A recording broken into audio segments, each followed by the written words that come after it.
Good evening, I'm Steffan Oolup, and here's what happened in news today. 2 schools were locked down today after reported gunshots in the Yonge and Eglinton area.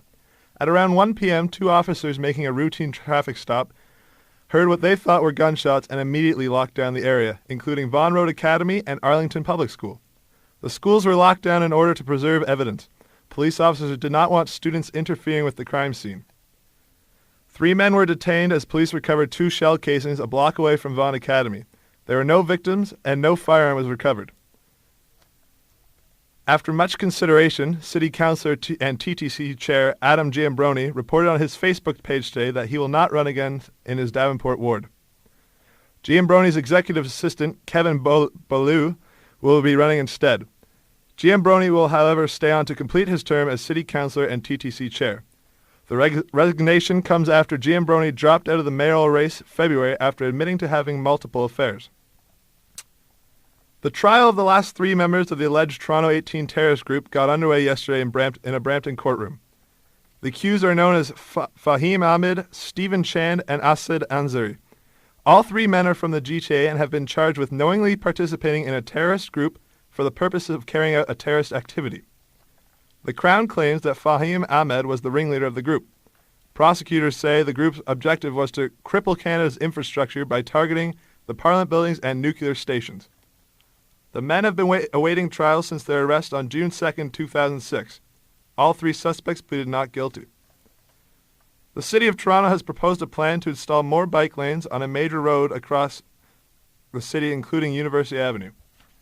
Currently, University Avenue has 4 lanes of traffic, 2 moving in both directions.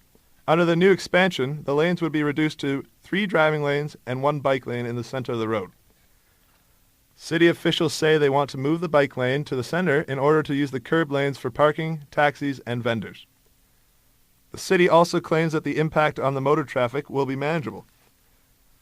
Other major bicycle lane recommendations include Lansdowne Avenue from Bloor Street west to Dupont Street, Rathburn Road from Mimico Creek to Kipling Avenue, and Bay Street from Queens Quay to Front Street West and from Dundas Street West to College Street. At Centennial College in East York, students have the opportunity to learn from industry professionals, but it's rare for students to learn from famous individuals in the industry. As Aaron Louis reports, students who attended the guest speech last month had a refreshing learning experience. At Centennial College in East York, students have the opportunity to learn from industry professionals, but it's rare for students to learn from famous individuals in the industry. As Aaron Louis reports, students who attended the guest speech last month had a refreshing learning experience.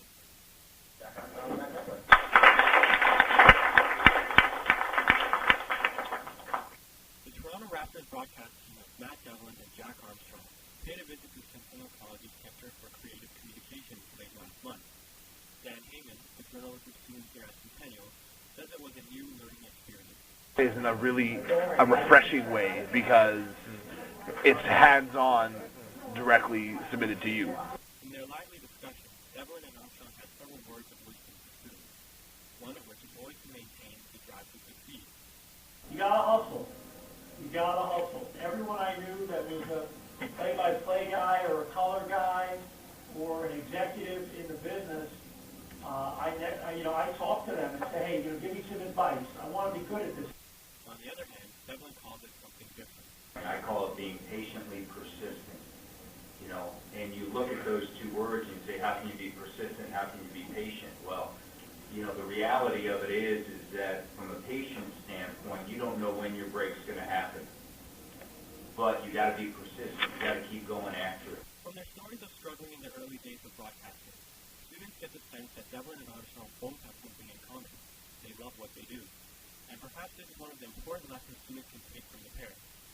Find something you really want to do, and when you get there, appreciate it. You'll know it. It's the old line, your heart knows before your brain. But at some point in time, you're going to know in your gut, this feels right. I'm Aaron Louis with Observer Radio News, Toronto. In international news, world leaders met in Washington, D.C. earlier today for a nuclear weapons security summit. The summit's main purpose is the prevention of nuclear terrorism. President Obama warned the 47 nation leaders and other representatives that if nuclear materials fell into the wrong hands of a terrorist cell such as Al-Qaeda, it would be a catastrophe for the world. The summit comes off the heels of an American-led campaign urging the United Nations to intensify pressure on Iran's defiant nuclear program.